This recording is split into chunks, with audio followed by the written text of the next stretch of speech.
द्वारा कौन लाभ पाई कौ कम लगे प्रति मुहूर्त वाटरसेड आप सहित जोड़ी लोकगंचन को आने प्रति कार्य को आप 2026 कालीमा श्रीगढ़ अनुष्ठित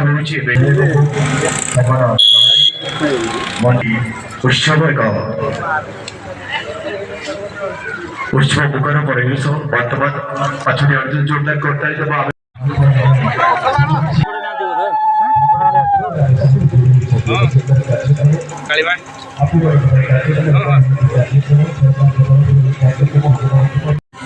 ओम नमो भगवते वासुदेवाय नमः।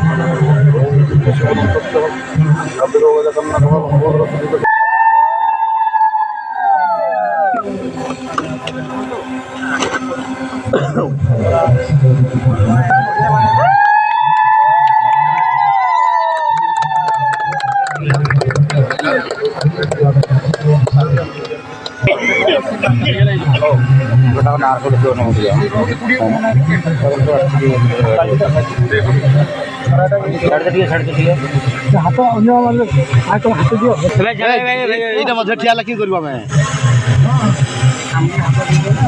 समस्त हाथ दरकार नहीं सर देखा जीव कि साथ दिए ओने देबे सारे साथ दिए ओने देबे ऊपर हां छाड़ दो भाई लाले छाड़ दो सर पानी तो छाड़ दो ठीक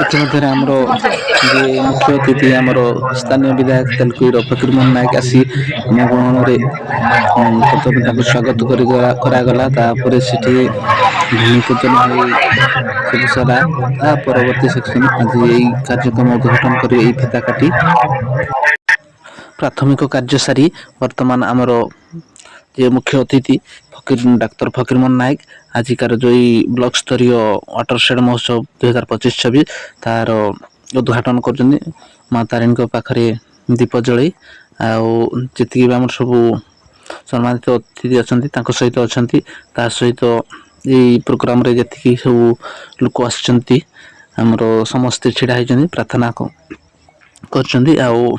प्रार्थना पर आज प्रोग्राम को आरंभ करा जा ये बहुत बड़ प्रोग्राम कौन सी छोटा मोटा नुहे कालीमा गाँव में तो ब्लॉक स्तरीय ये प्रोग्राम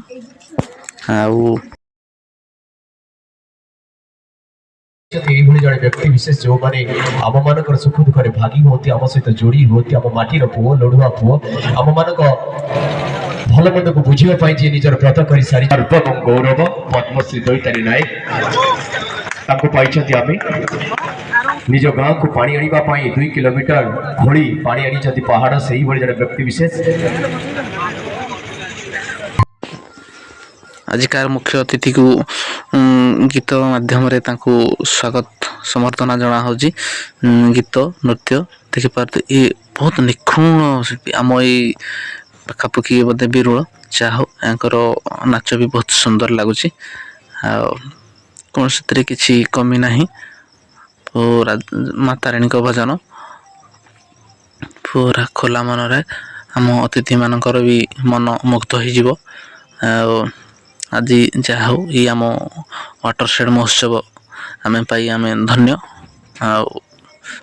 प्रत्येक वर्ष ये प्रोग्राम आम यही अंचल हो ये मोर कामना आज प्रोग्राम सबुठ मत बेसी खुशी लगुच झीटर सुंदर नृत्य ये नृत्य पूरा बहुत सुंदर लगे चलतु आ कौन कौन हो भिडियो मुझे देखी सारा भारत वर्ष कहीं अनाहार रे ना कथार अच्छी चाष कम जार कि आनंद ताहार से ही सीना दुनिया को जोगाउछि आहार सतरे बंधुगण जदि आम कृषक मानू सशक्त करिपरिबा निहाती भाव ओडिशार प्रिय मुख्यमंत्री श्रीजुक्त मोहन चरण माझी जो स्वप्न अच्छी 2006 को एक विकसित राष्ट्र में परिणत करने ତାହା ନିହାତି ଭାବରେ ସଫଳ ହୋଇପାରିବ।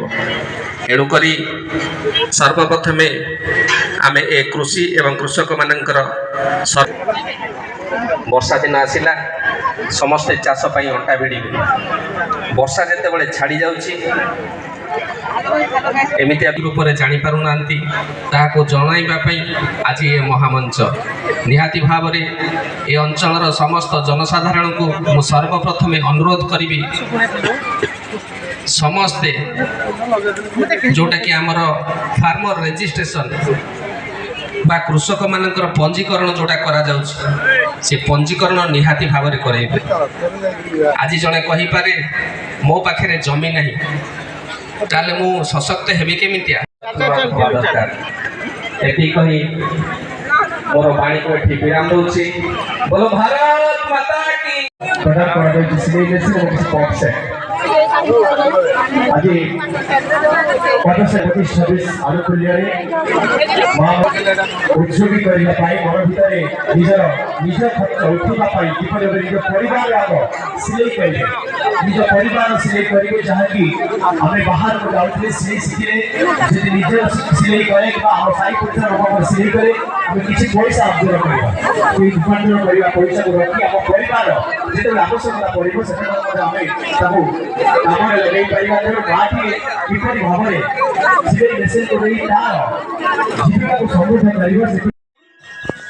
ୟା ପରେ କିଛି ୱାଟର ସେଟ୍ ତରଫରୁ କରାଯାଇଛି କିଛି ନୃତ୍ୟ, ଯେଉଁଟାକି ଗୋଟେ ଗୀତ ଆକାରରେ ମଧ୍ୟ ଦେଖିପାରୁଥିବେ। ବହୁତ ସୁନ୍ଦର ଭାବରେ କେମିତି ଆମେ ଜଳକୁ ସଂରକ୍ଷିତ ରଖିପାରିବା ଏବଂ ଆମର ଚାଷ କାମରେ ଲଗାଇ ପାରିବା, ସେ ବିଷୟରେ ସୁନ୍ଦର ଭାବରେ ଗୋଟିଏ ନୃତ୍ୟ, ଯେଉଁଟାକି ଆମର କିଛି କଳାକାର ଭାଇମାନେ ନୃତ୍ୟ ପରିଦର୍ଶନ କରୁଛନ୍ତି ଆଉ ଦର୍ଶକମାନେ ମଧ୍ୟ ବି ଖୁବ୍ ଏନ୍ଜୟର ସହିତ ଦେଖୁଛନ୍ତି।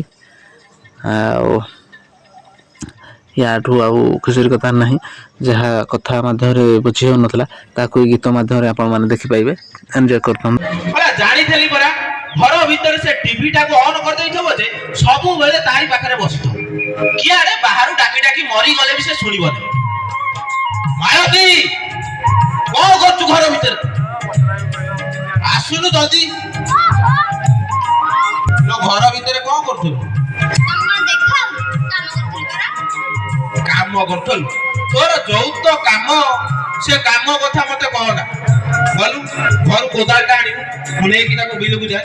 ଜାଣିଛୁ ସେ ସନା ଭାଇ କଣ କହୁଥିଲା, ସେ ବିଲରେ କଣ ପାଣି ନାହିଁ, ବିଲ ଶୁଖିଗଲାଣି। ତତେ କଣ କିଛି ବୁଝା ପଡୁନି? ବିଲରେ ପାଣି ଶୁଖିଗଲାଣି, ଖାଲି ଖାଇଦେଇ ଯାଅ। ସେ ଖାଇଏ ତୁ ବିଲକୁ ନେଇକି ଯିବୁ। ମତେ ଆଗ କୋଦାଳଟା ଆଣିକି ଦେ, ମୁଁ ନେଇକି ତତେ କହିକି ବି କିଛି ଲାଭ ନାହିଁ। ଏଇଠି କାମ କରୁଥିଲି, କୁଆଡେ ଗଲେ କେଜାଣି? ସେଇଠି ଶୁଣୁଛ, କୁଆଡେ ଗଲ ବା? ଦେଖ ସେତେବେଳୁ ଡାକୁଛି, ସେ ତାଙ୍କର ଏଇଠି ବସିଛନ୍ତି।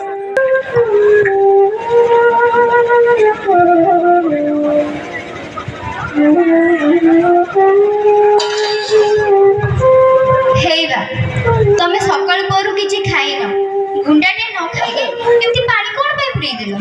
ମୋର ଆଉ ଇଚ୍ଛା ନାହିଁ ଲୋ, ତୁ ନେଇଯା ତୋ ଖାଇବା ନେଇକି ତୁ ଯା, ମୁଁ ଆଉ ଖାଇବି। କାହିଁକି? କାହିଁକି ତତେ କଣ କହିବି?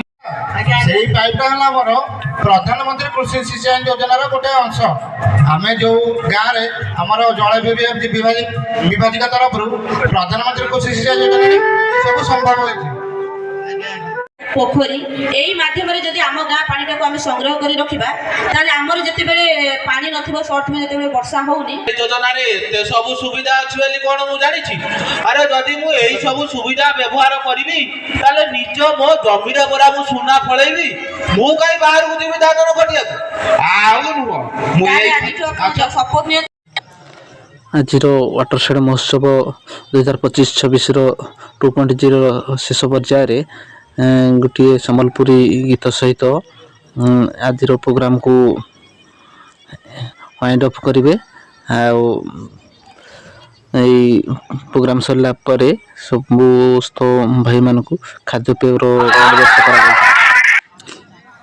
ଭିଡ଼ିଓଟିକୁ ସମ୍ପୂର୍ଣ୍ଣ ଦେଖିଥିବାରୁ ସମସ୍ତଙ୍କୁ ଧନ୍ୟବାଦ। ଭିଡ଼ିଓଟି କେମିତି ଲାଗିଲା କମେଣ୍ଟ ମାଧ୍ୟମରେ ନିଶ୍ଚୟ ଜଣାଇବେ। ଯଦି ଚ୍ୟାନେଲରେ ନୂଆ ତ ଏବେ ହିଁ ଯାଇ ଚ୍ୟାନେଲକୁ ସବସ୍କ୍ରାଇବ୍ କରନ୍ତୁ। ରହିଲି, ଜୟ ଜଗନ୍ନାଥ।